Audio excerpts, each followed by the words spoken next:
রান্না করব শোল মাছ দিয়ে আলু দিয়ে। এত বড় শোল মাছ আলু দিয়ে রান্না করলে খুব সুন্দর লাগবে। তো তার জন্য আমি শোল মাছটা ভেজে নিয়েছি কেটে, যে আলুগুলো ভেজে নিয়েছি শোল মাছের সঙ্গে রান্না করব বলে। কড়াইটা গরম হয়ে গেছে, এর মধ্যে সরিষার তেল দিয়ে দিয়েছি। এতে আমি তেল দিয়ে তার উপরে রসুনটা দিয়ে দিয়েছি। এবারে আমি এর মধ্যে দিয়ে দেবো পেঁয়াজ কুচি। এবারে আমি এর মধ্যে দিয়ে দেবো আদা বাটাটা দিয়ে আমি ভালো করে নেড়ে নিয়েছি। এবারে আমি এর মধ্যে দিয়ে দেবো জিরে মরিচ বাটা। আদা জিরে বাটা দিয়েছি, তেলের উপরে রসুন দিয়েছি, তারপরে পেঁয়াজ দিয়েছি, তারপরে আদা, তারপরে জিরে বাটা দিয়েছি, দিয়ে নেড়ে চেড়ে নিয়েছি। এবারে আমি দেব শুকনো লঙ্কা বাটা দিয়ে এটাকে ভালো করে নেড়ে চেড়ে নেব।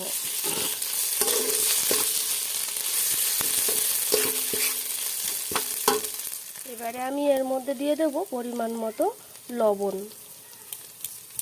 এটা দিয়ে একটু নেড়ে চেড়ে নেব। এবারে আমি এর মধ্যে দেব পরিমাণ মতো হলুদ গুঁড়ো।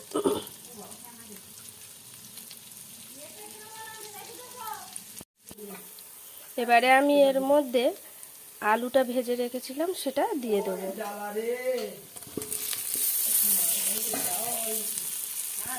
এবারে আমি এর মধ্যে জলটা দিয়ে দেবো। ভালো করে কষে নিয়েছি।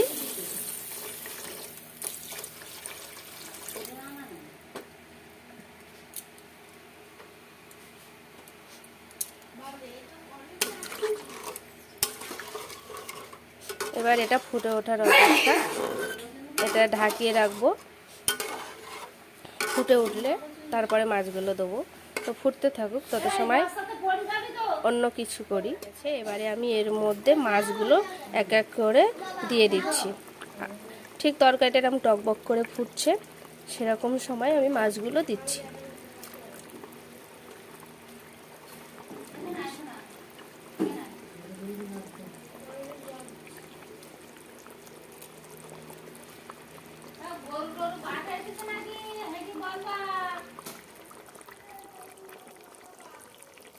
তো আমি মাছগুলো সব দিয়ে দিয়েছি।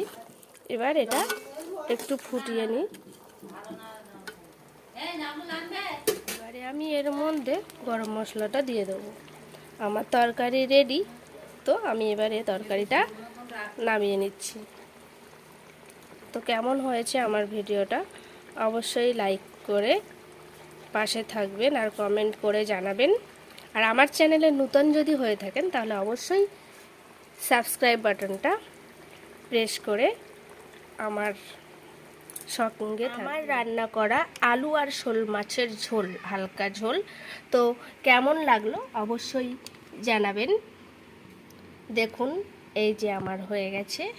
আর চাকাগুলো কত বড় বড়, শোল মাছটা অনেক বড়, 1 কিলো ওজনের।